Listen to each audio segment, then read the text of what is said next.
So we talked about the emotional body, the mind being in a state of not being okay inside, being in fear, anger, grief, shame. And we talked about us, who we really are. We're okay. We feel okay inside. We're well inside. We're watching this mind and this emotional body, this heart that doesn't feel okay very often. That's in grief and pain and fear. But we are okay. We that are watching, we are okay. Now we're talking about what's going to help the emotional body, what's going to save it, what's going to help the mind and save it. We'll start with what save means. Save means, well, many parts of the mind don't feel okay. Many parts of the emotional body don't feel okay. Save means they feel okay. Save means they're at peace. The mind is at peace. The heart is at peace. That's what it means. Very simple.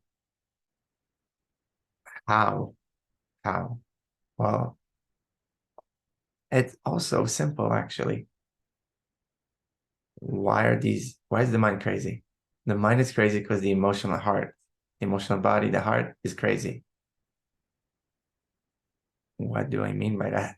Well, the mind is so loud because the emotional body is so loud, filled with so much pain, so much crap, so much stuff we put in there. And the mind is constantly trying to manage it. The mind is constantly trying to have us avoid situations where the emotional body is going to get triggered, where it's going to be painful, it's going to be scary, it's going to be anxiety inducing. That's what the mind is trying to do. That's why it's thinking all day. It's thinking, how can I avoid feeling not okay? How can I avoid triggering this emotional pain? What do we need to do? What life do we need to create to do that? And of course, the mind deep down knows it's impossible. That's why it's scared. But it's doing its best, and that's why it's thinking all the time, trying to manage life, and all these things so that the heart would not be triggered. The pains in the heart and the emotional body that we hold would not be triggered. That's why the mind is crazy and constantly thinking. If you understand this, then you understand the less pain you hold inside, the less of that stuff you hold, the less the mind would be loud. That is very true. That is very accurate. In most cases, experience. That is very, very true.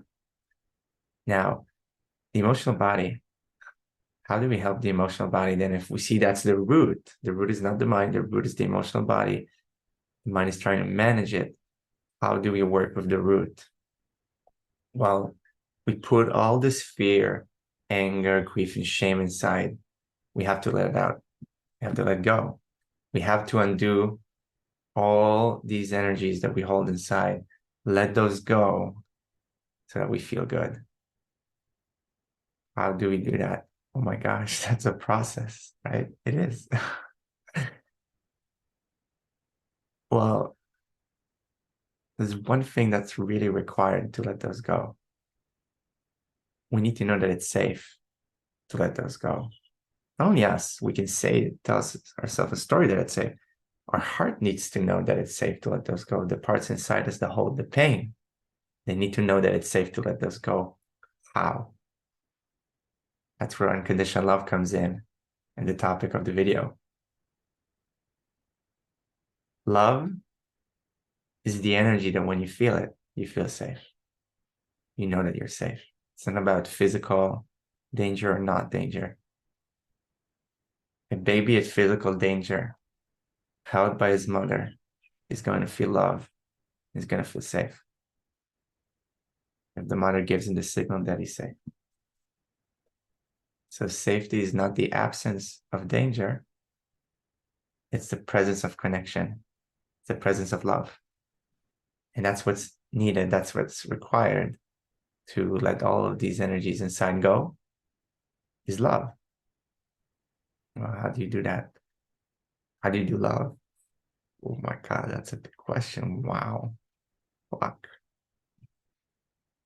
Well, I don't know how to explain that in a video. Except consider when you do feel love inside and see if you can create more and more and more and more. and build that love and share it in your heart.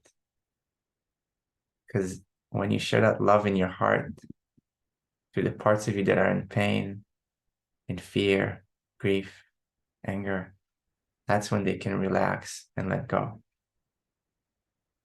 That's when the shell breaks. That's when the protections break. They melt into that love. And you let go. They come out and you let go. And it's beautiful. And that's what love does. That's the power of love. The spiritual journey is ultimately a path of love. That's what it's all about. So if any invitation you receive from this video is connect more with love and find your own way of doing that. And we might just talk about that more in the future. Namaste. I love you.